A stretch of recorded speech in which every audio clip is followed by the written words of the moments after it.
최근부터 연금제도에 대해 공부하기 시작한 67세 김한철 씨.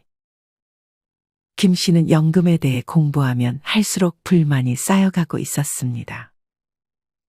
아니, 왜 이렇게 내가 낸 국민연금을 못 뺏어가서 안달이야? 그도 그럴 것이 국민연금은 기초연금과 달리 이런저런 이유로 금액이 깎이거나 돈을 내야 하는 경우가 많았습니다. 기본적으로 국민연금은 건보료도 증가시키고 소득세까지 떼간다는 사실, 그리고 국민연금 받는 것 때문에 기초연금까지 깎인다는 사실이 김 씨는 참 이해할 수 없었습니다. 김 씨는 국민연금을 받자마자 건강보험 피부양자 자격에서 탈락했습니다. 순식간에 지역 가입자로 전환되어 내야 할 건보료가 얼마인지 비교해 보려고 국민건강보험공단 홈페이지를 방문했습니다. 거기서 보험료 계산기 그리고 지역보험료 모의계산하기를 눌렀습니다. 김 씨는 집이 한 채 있었는데 이게 재산으로 잡히고 국민연금이 소득으로 잡혀 20만 원에 가까운 건강보험료를 매달 내야 했습니다. 김 씨는 아직은 집을 팔 생각이 없었습니다. 거기다 국민연금을 받는 것 때문에 많진 않지만 기초연금 받을 금액이 깎이고 무엇보다 최근에 일을 다시 시작했는데 이걸로 국민연금이 다시 한번 깎인다는 사실에 김 씨는 분노했습니다. 노인들 일을 하라는 거야, 말라는 거야? 국민연금에 소득세가 붙는다는 사실은 처음 알았네요. 오늘 김 씨의 집에 놀러온 김 씨의 동생이 말을 걸었습니다. 장애연금과 유종연금은 세금이 따로 안 붙는데 일반적으로 우리가 받는 노령연금은 종합과세 대상이라네. 그럼 따로 세금을 또 내야 되는 거예요? 따로 납부하는 건 아니고 세금만큼 빠져서 연금에 반영해 연금을 더 주거나 덜 주는 것 같아. 국민연금 대체 누가 만든 거야? 이런 걸 30년씩이나 내고 있었다니 참. 김 씨의 말대로 국민연금에는 세금이 붙습니다.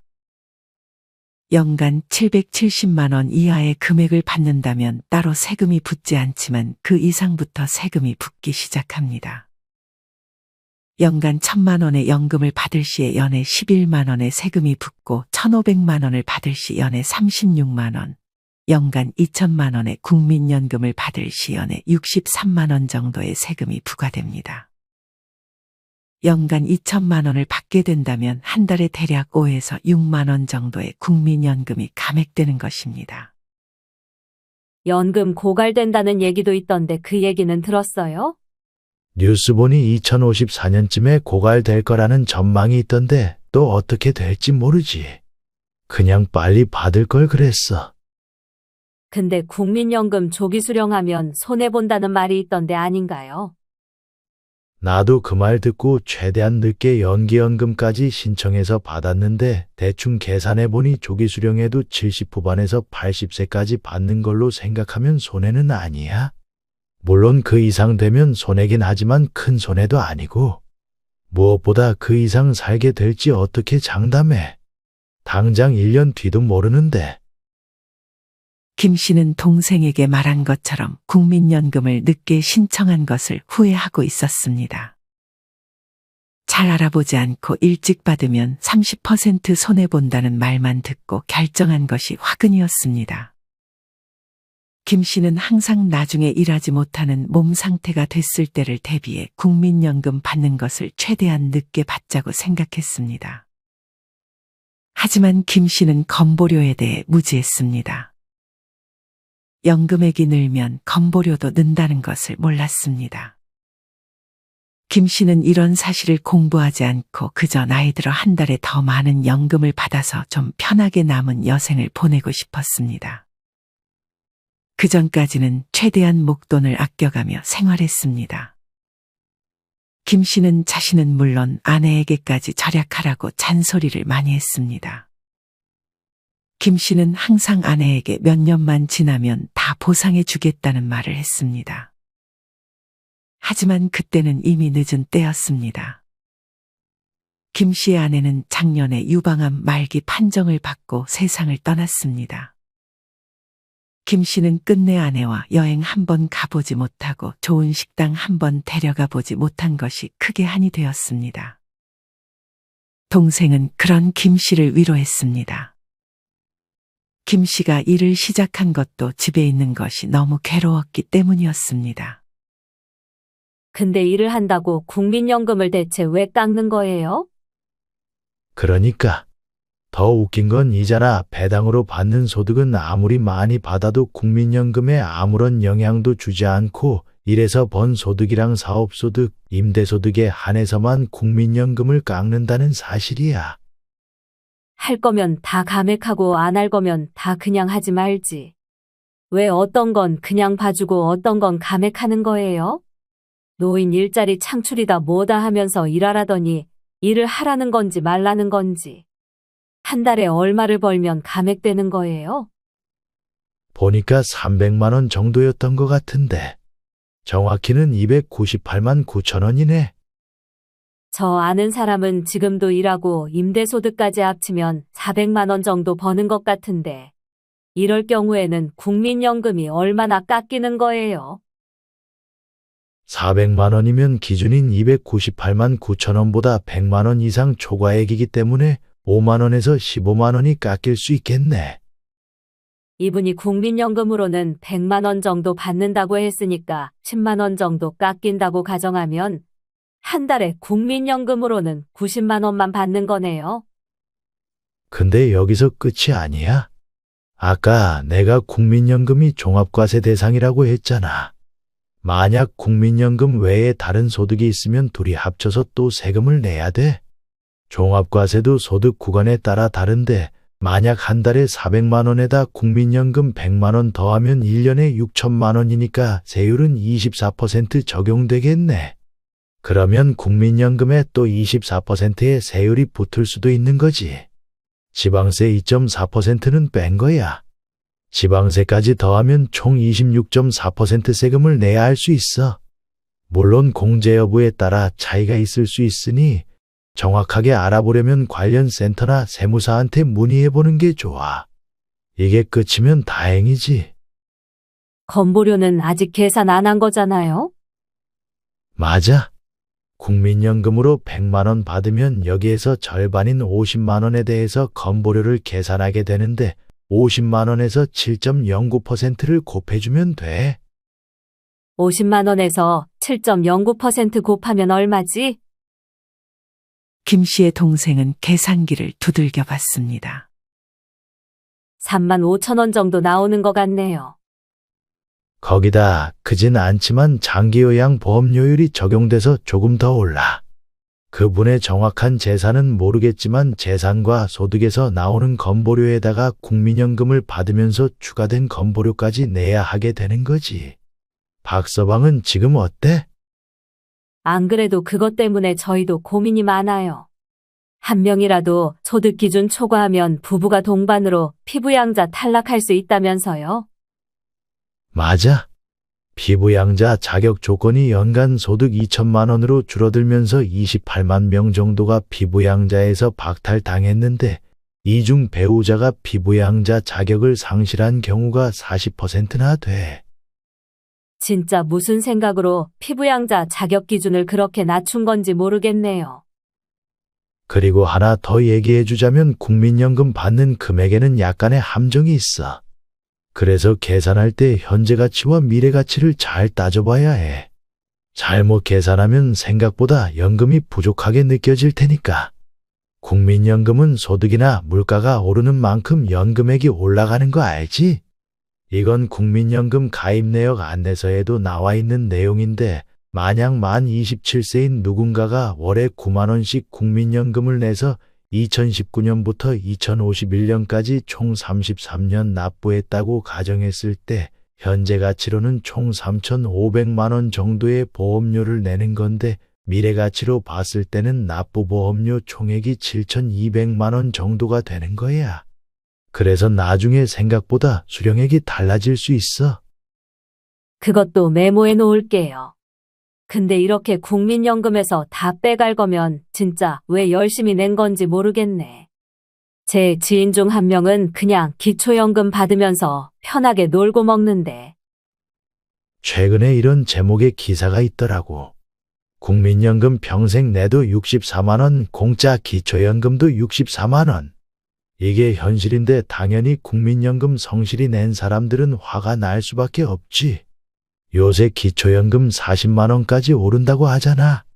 이게 만약 이뤄지면 부부가 모두 기초연금을 최대로 받게 됐을 때 64만 원을 받을 수 있어.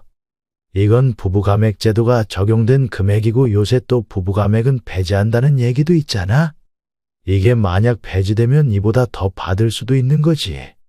반면 국민연금 깎일 거 다 깎이면 정말 기초연금보다 못 받을 수도 있다니까. 참 아이러니한 상황이네요. 기초연금은 건보료와 소득세도 부과하지 않잖아요.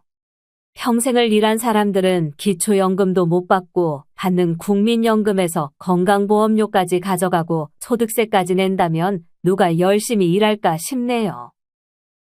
요새 국민연금 선택제로 바꾸라고 하는 사람들도 많이 늘고 있잖아.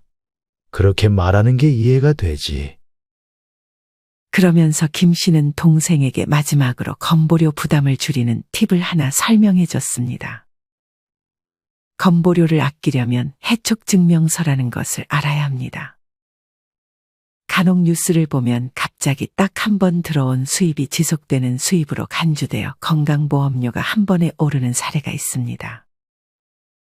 방금 말씀드린 해촉증명서는 급여를 지급한 업체와 거래관계가 종료됐다는 사실을 증명하는 서류를 의미하는데 건강보험공단에 해촉증명서를 제출하면 관합한 건강보험료와 여기에 붙은 장기요양보험료까지 환급받을 수 있습니다.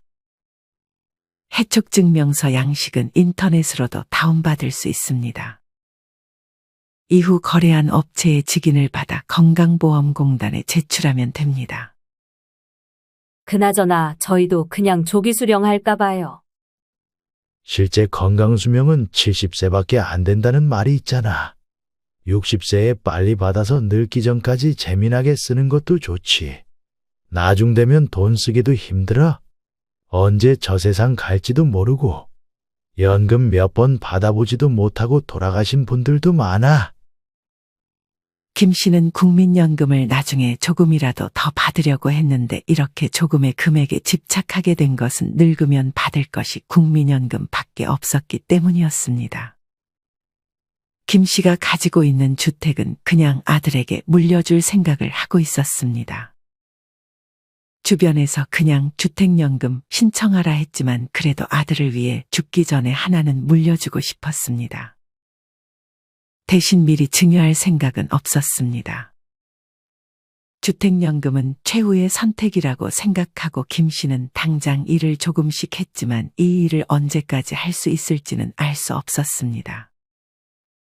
김 씨는 동생이 떠나고 과거를 회상했습니다. 김 씨는 하나뿐인 외동아들이 있습니다. 김 씨의 아들은 평범한 대학을 나와 작은 회사에 취직했습니다. 아들은 사회초년생이 되자마자 결혼할 사람이라며 며느리를 데려왔습니다. 김 씨의 아들은 다른 거 필요 없으니 집만 하나 해달라고 김 씨에게 요청했습니다. 그 당시 서울 한복판에 살고 있었기 때문에 집값이 만만치 않았지만 김 씨는 자식이 혼자 집도 사고 돈도 모으기는 힘들 거라고 생각해 아내와의 상의 끝에 집을 사는데 많은 돈을 보태줬습니다. 김 씨는 나중에 혹시나 시세 차익이 발생하면 그 돈을 다시 자기에게 달라고 할 생각이었습니다. 하지만 예상과는 다르게 집값이 크게 떨어져 지금 이도저도 못하는 상황이 됐습니다. 이 와중에 집이 있어서 안정감이 느껴졌는지 갑자기 아들은 회사를 그만두고 장사를 시작하겠다고 했습니다. 회사에서 월급 받는 건 미래가 없어요. 누구 밑에서 일하기도 싫고요. 물론 당분간은 힘들겠지만 나중에는 분명 좋아질 거예요. 아버지한테 손 벌릴 일은 없을 테니까 너무 걱정 마세요. 이 말을 하고 아들은 대출을 받고 삼겹살 집을 차렸습니다.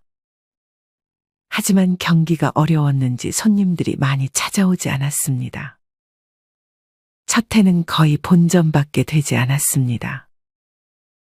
수익이 거의 제로에 가까웠기에 당장 생활비가 없는 것을 안 김 씨는 먼저 아들에게 생활비를 보내주기 시작했습니다. 김 씨도 이러면 안 된다는 것을 알았지만 그 당시에는 자식이 힘든 것만 보여서 어쩔 수 없는 선택이라고 생각했습니다. 이때는 그래도 여윳돈이 있었습니다. 하지만 문제는 60이 넘어가면서 의료비가 본격적으로 나가기 시작하면서였습니다.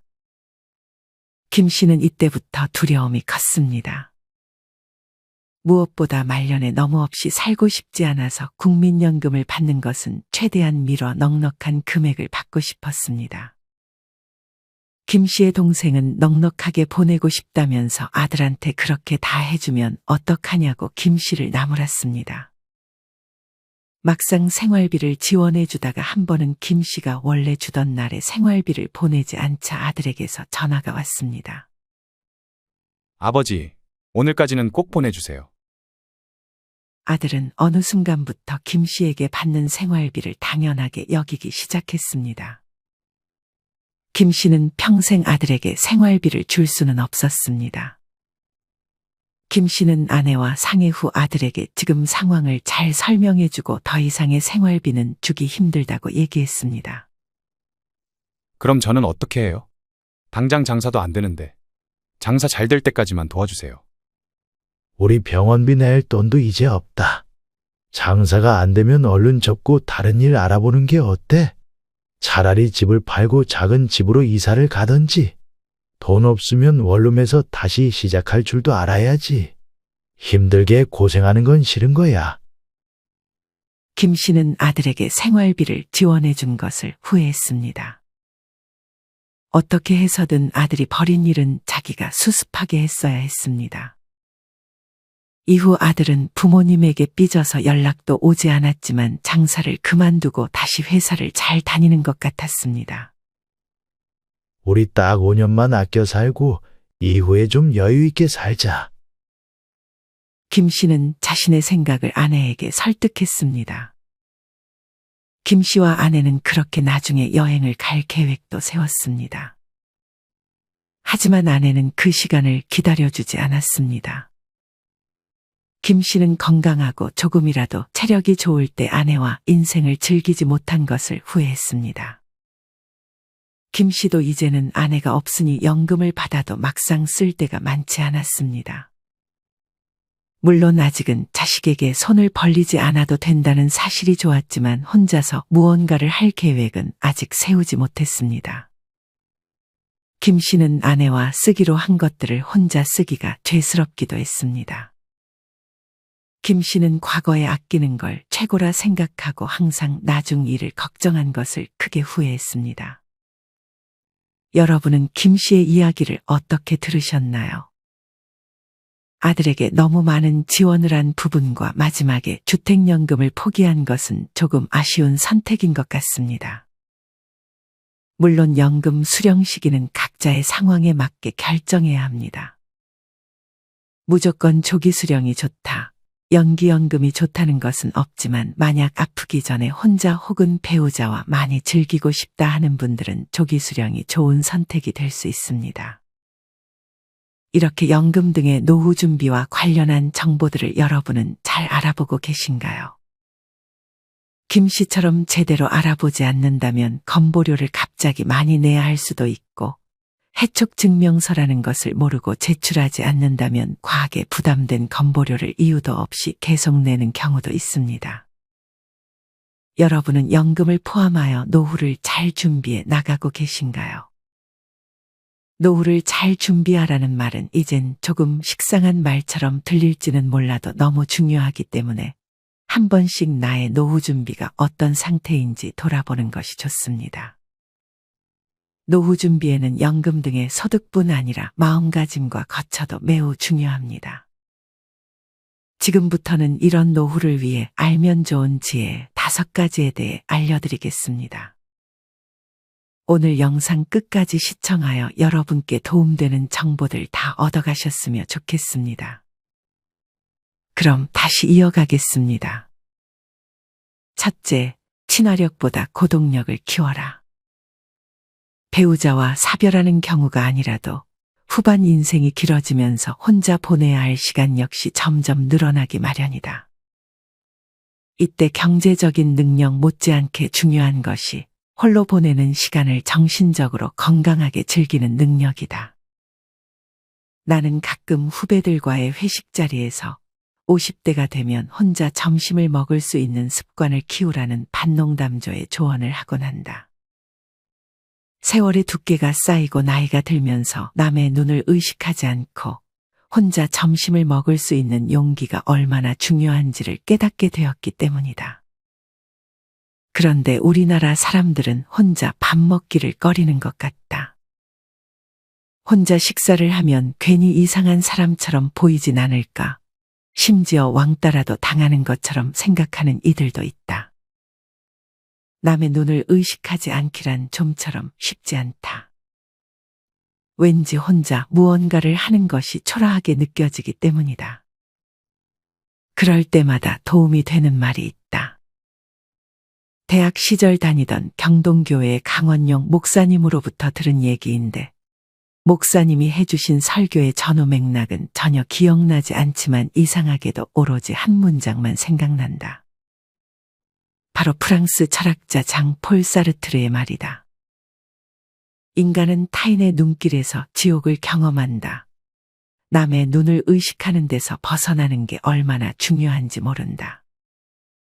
나는 고독력을 단순히 혼자 있는 외로움을 견디는 능력과 달리 홀로 있는 시간을 즐기고 창의적으로 활용하는 힘으로 구별할 필요가 있다고 본다. 고독력을 키우면 많은 혜택을 누릴 수 있다. 먼저 고독력을 키우면 충분한 자기 성찰을 통해 문제 해결 능력을 키우고 삶을 창조적으로 이끌 수 있다. 또한 다른 사람들에게 부담이나 피해를 주지 않고도 일상생활을 유지할 수 있기 때문에 품격 있는 노년을 보내는데 유리하다. 보통 노후 준비라고 하면 돈만 생각하고 그 돈을 어떻게 마련할지에만 초점을 맞추는 이들이 대부분이다. 하지만 이러한 두려움 역시 고독력으로 상당 부분 해결할 수 있는 문제다. 고독력이 있다면 자신의 여건에 맞춰 생활할 수 있기에 은퇴 후에도 당당하게 살아갈 수 있는 것이다.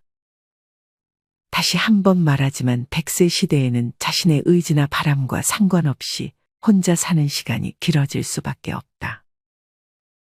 행복한 부부 생활을 했다 하더라도 배우자 중 한 명이 먼저 세상을 떠난다면 꿋꿋하게 홀로 삶을 꾸려가야 한다. 고독력이 반드시 필요한 시점이다. 둘째, 입구 관리보다 출구 관리에 힘써라. 젊은 세대야 사회 초년생 시절부터 꾸준히 준비하면 된다지만 어느 정도 나이가 든 이들은 어떻게 후반 인생을 준비해야 할까? 취직을 하고 결혼도 하고 아이를 키우며 정신없이 살다 보면 준비는커녕 어느덧 나이를 먹어버리는 것이 우리네 현실이다. 올해 제 나이가 60인데요. 그동안 열심히 자식들 키우다 보니 모아놓은 돈이 5천만 원밖에 안 되더라고요. 이 돈을 잘 굴려서 퇴직 후 30에서 40년 동안 먹고 살 수는 없을까요? 많은 이들이 이러한 질문을 하곤 한다. 하지만 아무리 재테크의 고수라 해도 5천만 원으로 수십 년 동안 쓸 생활비를 마련하기란 하늘의 별따기다. 안타깝지만 정상적인 방법으로는 불가능하다고 봐야 하지 않을까. 그나마 이런 경우는 사정이 나은 편이다. 대부분의 가정이 이러한 형편인데도 금융기관에서는 평안한 노후를 보내려면 10억 원은 있어야 한다. 최소한 7억 원은 필요하다는 식의 자료를 발표하고 언론에서는 이를 인용해 보도하곤 한다. 물론 그만큼 미래를 미리미리 준비하라는 뜻이겠지만 서민들 입장에서 보면 엄두도 나지 않을 금액이다. 상황이 이렇다 보니 단기간에 돈을 불리려는 유혹에 넘어가는 이들도 종종 보게 된다. 이런 불안 심리를 이용해 한때 서점가에는 재산 몇 배로 불리기나 10억 만들기 등등 재테크 광풍이 불기도 했다. 한 번에 큰 돈을 벌 수 있다고 유혹하는 기획부동산 사기는 여전히 기승을 부리고 있다. 서울에서 4년 동안 특파원으로 일하다 귀국한 일본의 언론인이 우리의 이러한 모습을 보고는 내게 다음과 같은 이야기를 한 적이 있다. 한국 사람들은 돈을 버는 것, 즉 입구 관리에는 참으로 열심인 것 같습니다. 그런데 나이가 들어 벌어놓은 돈이 모자랄 경우에는 어떻게 그 환경에 맞추어 살 것인지, 그리고 부자가 됐을 때 그 돈을 어떻게 아름답게 쓸 것인지, 즉 출구 관리에 대해서는 전혀 배우지 못한 듯합니다. 가정에서도 학교에서도 사회에서도 이런 내용을 가르치지 않는 것 아닌가요? 이 말을 듣는 순간 한편으로는 불쾌하면서도 한편으로는 얼마나 얼굴이 화끈거렸는지 모른다. 우리 사회 분위기를 볼 때 그의 말이 크게 틀린 것 같지 않았기 때문이다. 노후 설계 전문가로 일해온 개인적인 경험에 비추어 보건대 돈은 어떻게 버는지도 중요하지만 어떻게 쓰는지가 훨씬 더 중요한 것 같다. 벌이가 없는 정년 후일수록 더더욱 그러할 것이다. 조금만 절약하면 현역 때와 별다른 차이 없이 살 수 있는데도 무리하게 재테크를 해서 재산을 늘리려는 이들이 의외로 많다. 초라해 보이고 싶지 않은 마음이야 충분히 이해가 되지만 자신의 형편을 생각지 못하고 남들 눈을 신경 쓰다 무리한 길에 발을 들여놓는 이들을 볼 때마다 안타까운 마음이 앞선다. 다시 한번 말하지만 노후 자금을 모으는 것 못지않게 노후 자금을 어떻게 쓸 것인지도 대단히 중요하다. 자산 설계, 지출부터 줄여라. 퇴직 후 이렇다 할 계획도 없이 자영업에 무조건 뛰어들었다가 실패하는 이들도 평소 출구 관리에 대해 배우지 못한 우리네 현실을 보여주는 예일 것이다. 우리나라에서 음식점은 25가구당 하나에 달할 정도로 포화 상태라고 한다. 경쟁이 치열한 줄 알면서도 너도 나도 치킨집이나 커피숍, 음식점에 뛰어드는 이유는 별다른 기술이 필요 없어서이기도 하지만 한마디로 돈 때문이다. 후반 인생에서 가장 큰 문제가 되는 것은 역시 돈이다. 소득이 눈에 띄게 줄어들 수밖에 없으니 말이다. 지출 금액은 자신의 의지로 관리할 수 있다.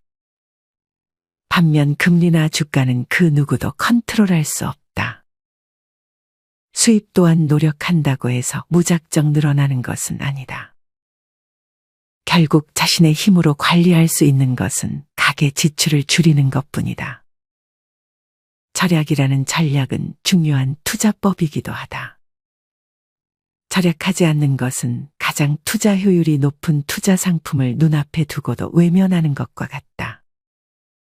예를 들어 1만 원을 써야 하는 일인데 9천 원으로 해결했다면 그 순간 그렇게 하지 못한 사람에 비해 10%의 수익률을 달성한 셈이다. 리스크 없이 이런 고수익을 낼 수 있는 금융상품은 세상 어디에도 없다. 게다가 금리나 주가가 어떻게 움직이든 상관없지 않은가. 절약이야말로 가장 확실한 자산운용 방법이다. 가령 자녀들을 모두 출가시킨 부부가 대출금도 갚지 못했는데 큰 평수의 집에 살고 있는 경우라면 더더욱 구조조정을 서둘러야 한다. 대형 아파트로 인해 늘어나는 생활비도 문제지만 장기적으로 봤을 때 대형 아파트 가격 전망이 밝지 않기 때문이다. 2035년에는 우리나라 전체 가구 중 1인 가구와 2인 가구를 합한 비율이 68%로 늘어날 거라는 통계 역시 이러한 전망을 뒷받침하고 있다. 그 외에도 1년에 한두 번 쓸까 말까 하는 골프 회원권, 거의 수익이 나지 않는 금융자산 등은 매각해서 반드시 부채를 정리하는 데 써야 한다.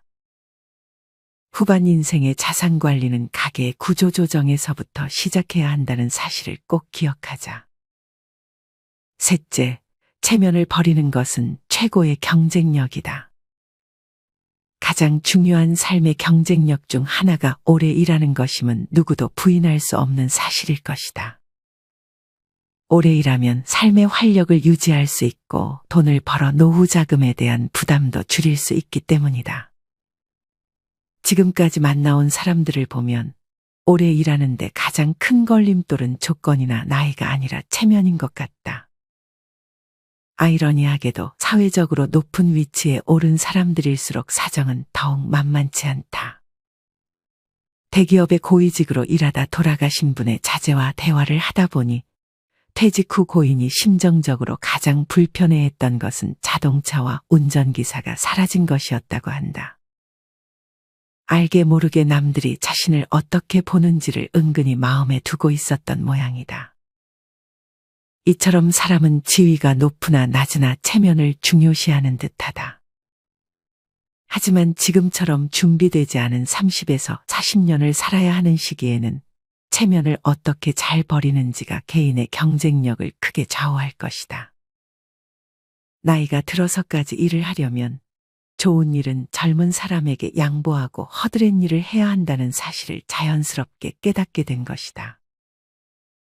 허드렛 일이라는 표현이 조금은 불편하게 들린다면 눈높이를 낮춘다는 말로 바꾸어 보자. 아무리 잘난 사람이라도 언제나 중심에 서서 일할 수는 없는 법이다. 자신이 메인이 되는 일을 하면 좋겠지만 그렇지 못한다 해도 현실을 받아들이고 눈높이를 낮추는 자세를 갖춰야 한다. 다행스럽게 최근 몇 년 사이에 우리 사회의 분위기도 빠르게 바뀌어가고 있다. 체면을 버리고 허드렛 일이라도 하겠다는 사람들이 늘어나고 있는 것이다. 미래에셋 은퇴연구소에서 발간하는 은퇴와 투자라는 잡지에서 남이섬에서 환경미화원으로 일하고 있는 71세의 전직 교장 선생님을 소개한 기사를 읽은 적이 있다. 남이섬에는 하루 1만 명 정도의 관광객이 드나드는데 이들이 버린 쓰레기를 4명의 미화원이 치운다고 한다. 이렇게 힘든 일을 하고 월 100만 원 정도를 받는 데다 교장에 비해 대접을 덜 받는 직업일지 모르지만 그분이 느끼는 자부심은 예전과 똑같다고 했다.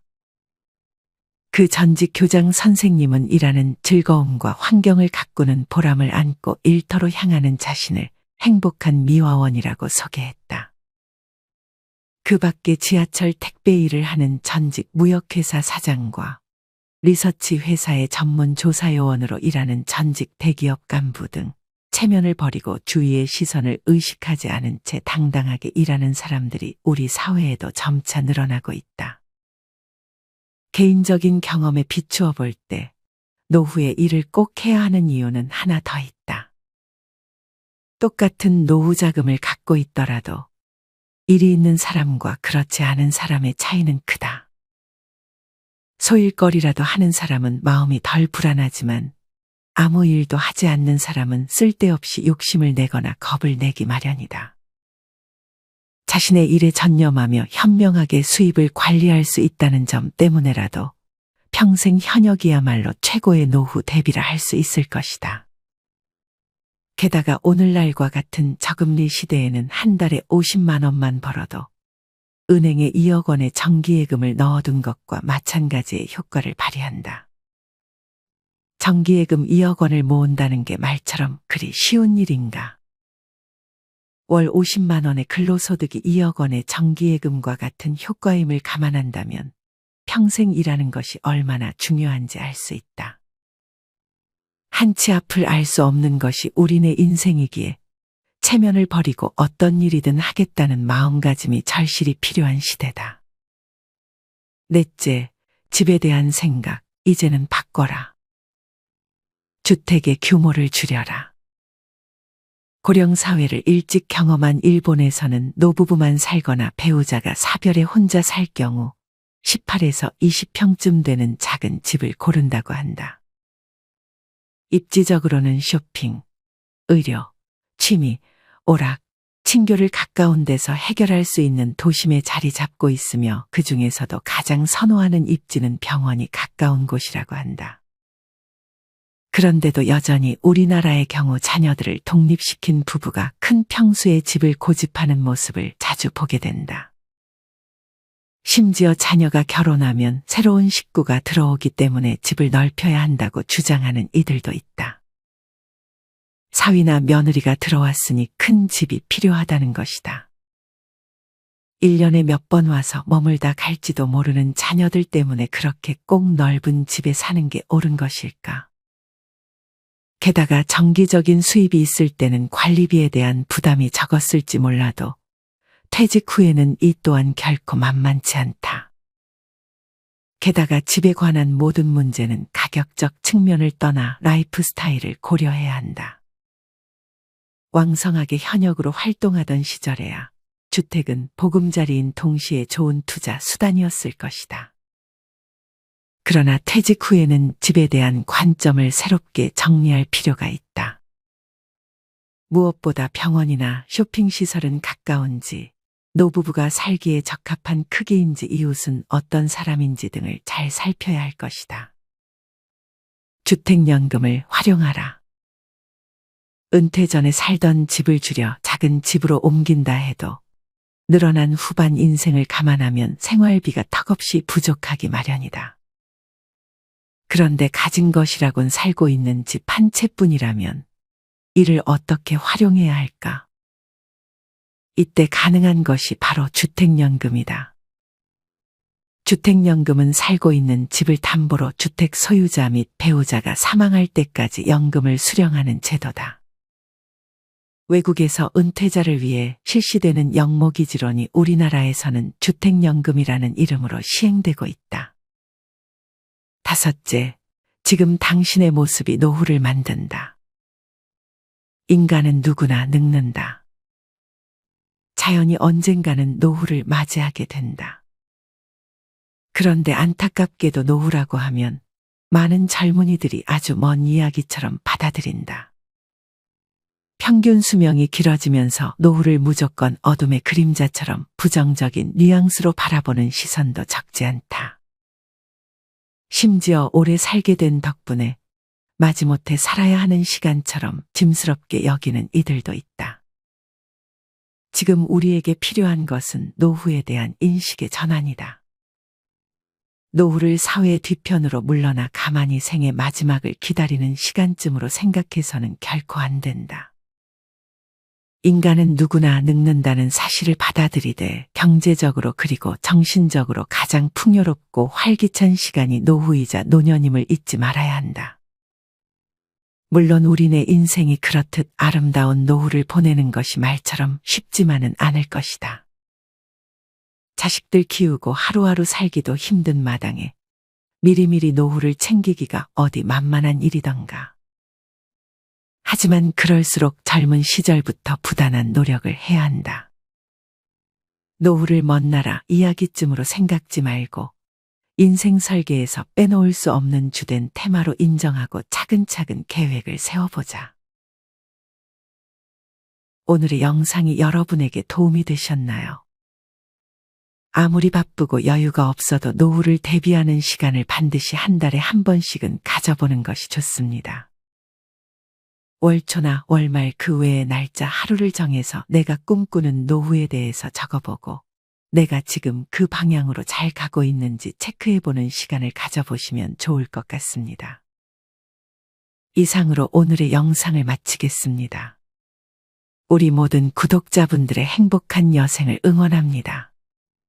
다음에 더 좋은 내용으로 찾아뵙겠습니다. 감사합니다.